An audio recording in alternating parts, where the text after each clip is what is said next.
301장 찬송하겠습니다.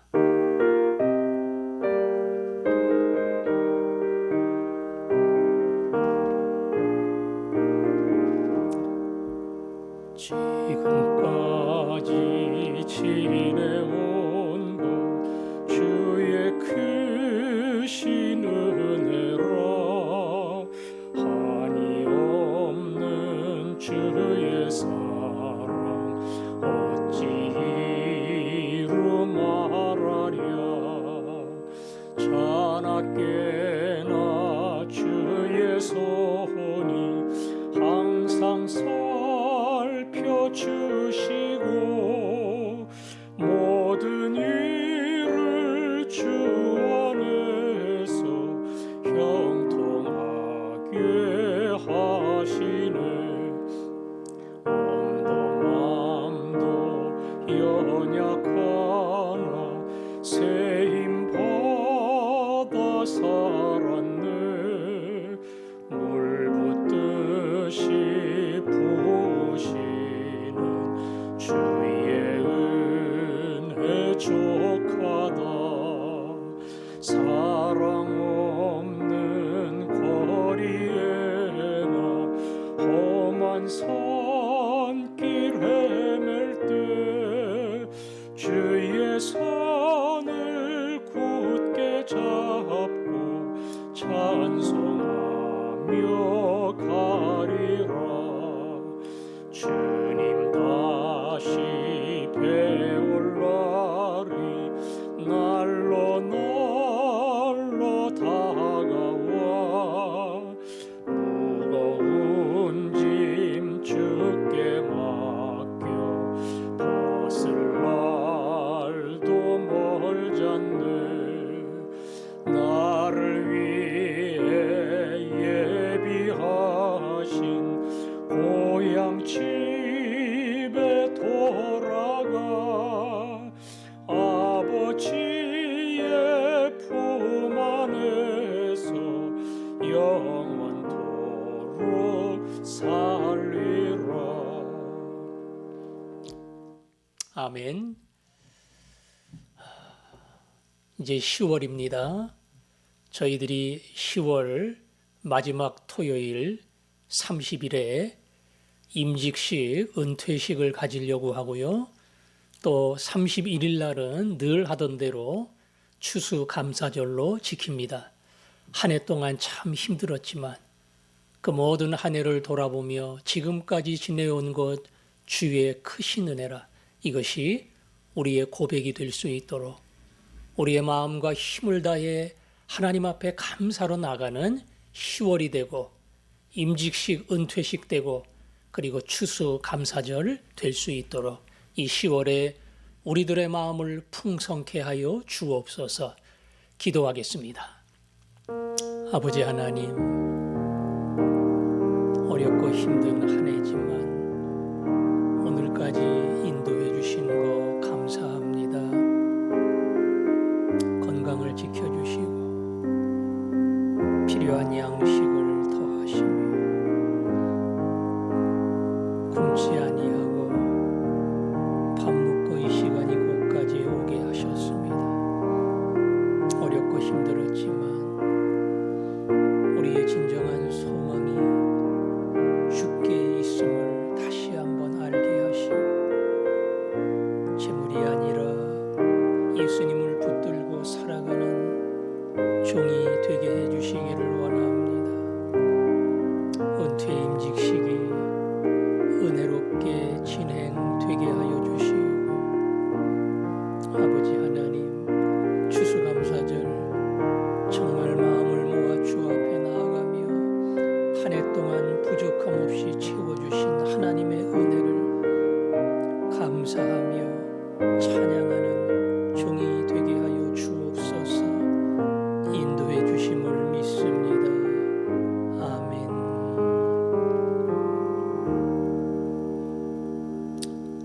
아버지 하나님, 10월 마지막 주일은 추수감사절입니다. 어렵고 힘든 한 해를 살았지만 우리의 마음속에 잃었던 수많은 감사의 제목들이 생각나게 하시고 그 감사절이 진정으로 마음을 다해 주 앞에 드리는 아름다운 시간이 되게 하여 주옵소서. 특별히 임직식, 은퇴식 주께서 함께 하셔서 어려운 시기지만 다시 한번 수고한 종들을 격려하시고 세워지는 종들에게 성령의 능력을 더하여 주옵소서. 예수님 이름으로 기도합니다. 아멘. 디모데후서 제일 마지막 4장 19절부터 22절까지입니다. 19절부터 22절까지 교독하겠습니다. 브리스가와 아굴라와 및 오네시보로의 집에 문안하라. 에라스도는 고린도에 머물러 있고 드로비모는 병들어서 밀레도에 두었노니 너는 겨울 전에 어서 오라. 으블로와 부데와 리노와 클라우디오와 모든 형제가 다 내게 문안하느니라. 나는 주께서 내 심령에 함께 계시기를 바라노니 은혜가 너희와 함께 있을지어다. 아멘.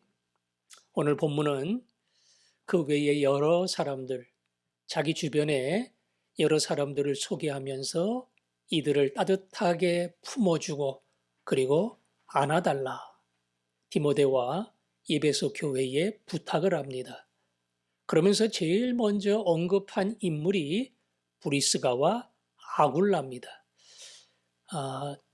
들어보셨을 거예요. 여기는 브리스가라고 했지만 브리스길라와 아굴라.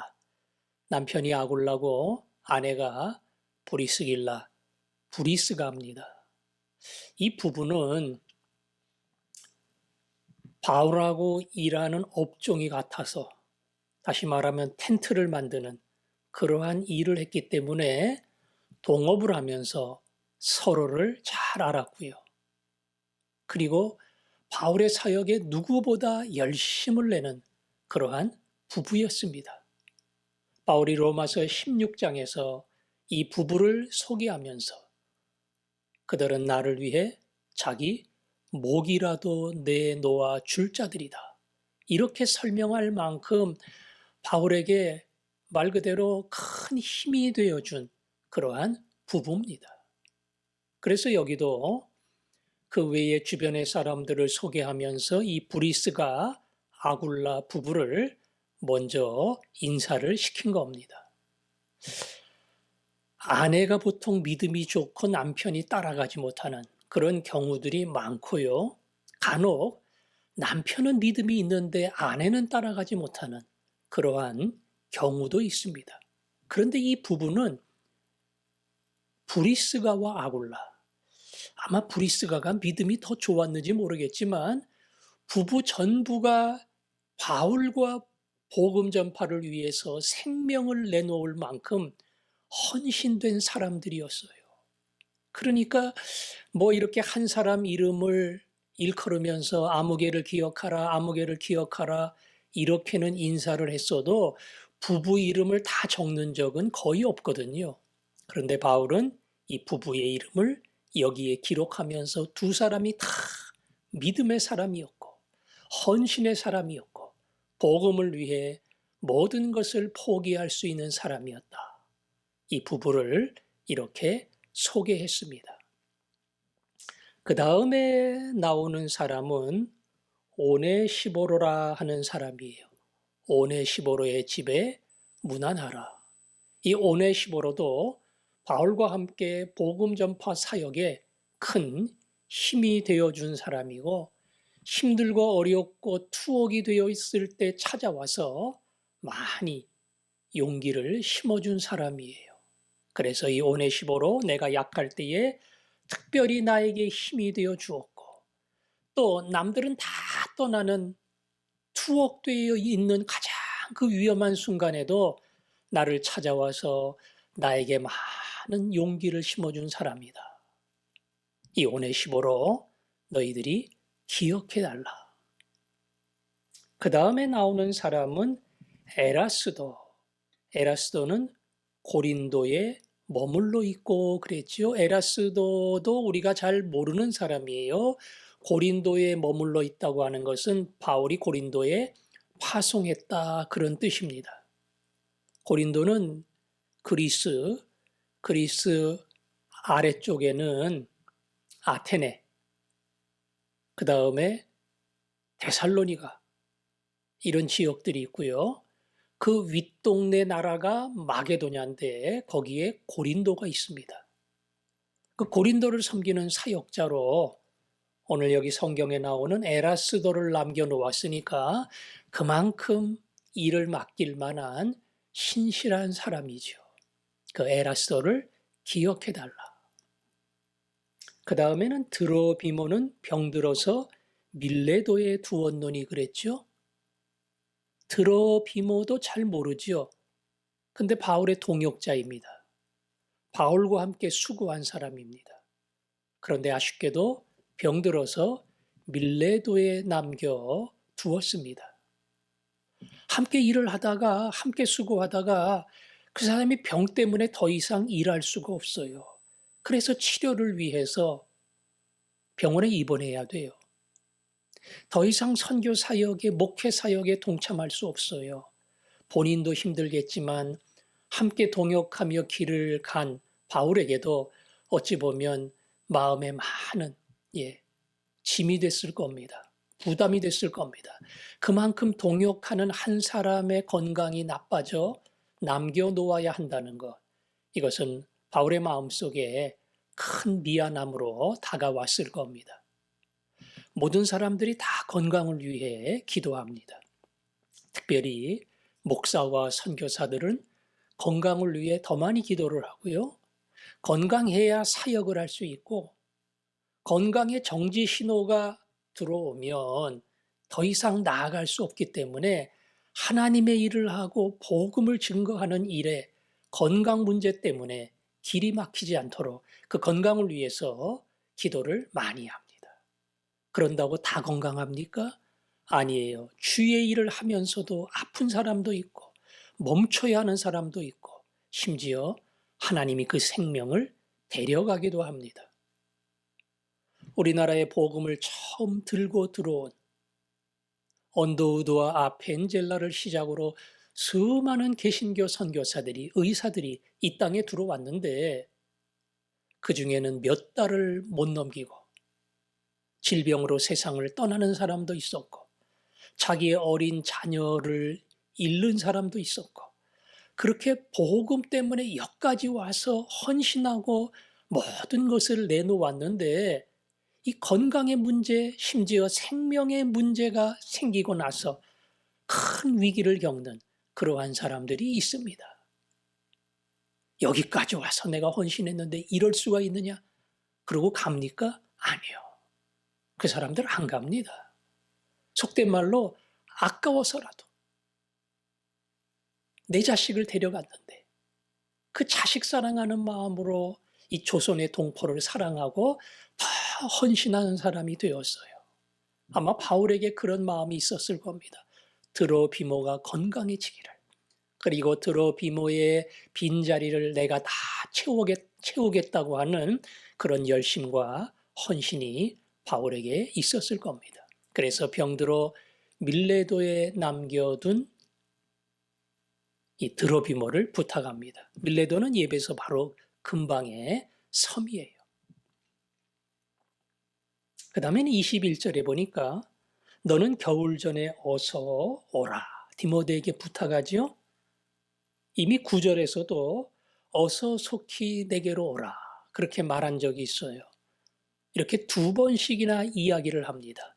디모데에게 빨리 와라.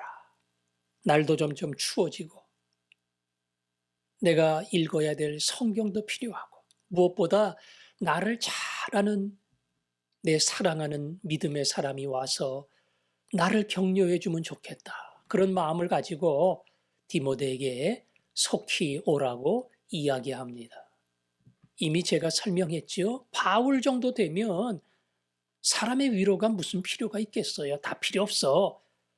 주님이 해주시는데 너희들 올 것도 없고 면회할 것도 없고 니들 할 일이나 해. 나는 위로부터 내려오는 주님의 위로 때문에 하나도 겁나지 않아. 바울이 그러지 않았어요.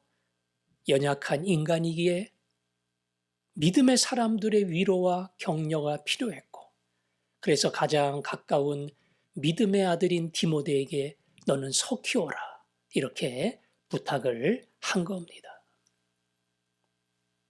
그리고는 그 다음에 나오는 사람들은 거의 다 들어본 적이 없는 사람들이에요. 다른 데 이름이 잘 안 나오니까 으블로, 부데, 리노, 클라우디아, 그리고 모든 형제가 다 내게 문안을 한다. 아마 한두 사람이 아니었던 것 같아요. 이 네 사람의 이름을 들먹이고 그 외에도 이름을 언급하지는 않았지만 내 주변의 많은 형제들이 다 너희에게 인사를 한다. 거꾸로 말하면 이들을 너희들이 만날 때마다 따뜻한 나의 동역자로 알고 귀중히 여기고 그리고 대접해 주기를 바란다. 이런 부탁이 이 안에 담겨 있습니다. 바울의 복음 사역은 혼자 한 거 아닙니다. 예. 요즘 말로 하면 선교사가 팀으로 일하듯이 팀으로 일을 했습니다. 바울 곁에 함께하는 사람들이 있었어요. 그 사람들과 함께 바울은 일을 했기 때문에 바울의 사역이 어찌 보면 더 시너지 효과를 내고 힘있게 많은 사람에게 영향을 미친 겁니다. 선교사들이 이런 거 잘 배워야 됩니다. 특별히 한국의 선교사들은 굉장히 모험적이고 독자적인 선교를 좋아하고 이 팀으로 함께 움직이는 그런 협력 선교를 잘 못해요. 들어갔다가도 금방 갈등을 일으키고 갈라지고 위아래 따지고 이런 일들이 굉장히 많습니다. 바울이 했던 것처럼 이 팀 사역을 통해서 견고하게 복음 전파의 틀을 여는 것, 우리 한국 선교사들이 많이 배워야 할 줄 압니다. 그리고 맨 마지막에 나는 주께서 내 심령에 함께 계시기를 바라노니, 여태껏 쭉 설명한 그대로 이 모든 말씀을 디모데야 네가 기억하고 마음에 두기를 바란다. 그거로 끝나지 않고 그 다음에 보니까 은혜가 너희와 함께 있을지어다. 너희는 복수아니에요. 그러니까 디모데에게 하나님이 함께 하시고 그리고 예배소 모든 성도에게 은혜가 함께 하기를 바란다. 다시 말하면 이 편지는 목회서신이고 개인적인 디모데에게 준 거지만 예배소의 모든 성도들이 다 읽고 이 말씀을 통해서 주님을 신실하게 섬기는 것이 무엇인가, 이거를 너희들도 다 배울 필요가 있다. 그런 의미가 이 안에 담겨 있습니다. 그래서 개인적인 편지든 교회를 향한 편지든 무슨 편지든 간에 오늘날 성도 우리 모두는 이 말씀을 통해서 내게 주시는 하나님의 음성을 듣습니다. 디모데후서는 짧습니다. 그러나 그 디모데후서를 통해서 이 세상의 거짓 진리, 구원의 도리가 아님에도 불구하고 구원의 도리인 것처럼 사람을 유혹하는 세상의 수많은 사상과 철학과 신비적인 생각과 거짓 교훈들, 여기서부터 너는 진리를 분별하고 진정한 구원의 길 십자가의 도리를 알아야 된다. 그리고 그것을 알았다면 이 세상에 그 진리를 선포해야 되고, 그렇다면 세상의 어떠한 유행과 풍습과 그들이 가지고 있는 일반적 상식에 부딪히기 때문에 너는 복음과 함께 고난받을 것을 기억해야 된다. 선교사들이 가면 불교권이든 힌두권이든 심지어 이슬람권이든 공산주의든 복음 받으려고 다 준비되어 있는 거 아니에요. 그 종교적 장벽을, 정치적 장벽을 깨트려야 돼요. 그래서 복음과 함께 고난을 받을 준비가 되어 있지 않으면 그냥 가서 슬슬 전도하면 사람들 모이고 쉽게 되고 이러는 게 아니거든요. 그 준비가 되어 있을 때에 바울에 가는 길을 우리도 따라갈 수 있는 겁니다. 디모데후서를 정리하면서 하나님, 하나님 앞에 오늘 디모데서 후서의 말씀처럼 진리를 잘 분별하고 예수를 믿고 가는 길은 뭔가 득이 되고 채우는 길이 아니라 헌신의 길이고, 그러나 그 길을 갈 때에 세상이 줄 수 없는 하늘의 은혜와 평강이 있음을 압니다. 그 믿음을 고백하고 그 길을 갈 수 있는 우리 모두가 되기를 주님의 이름으로 축원합니다.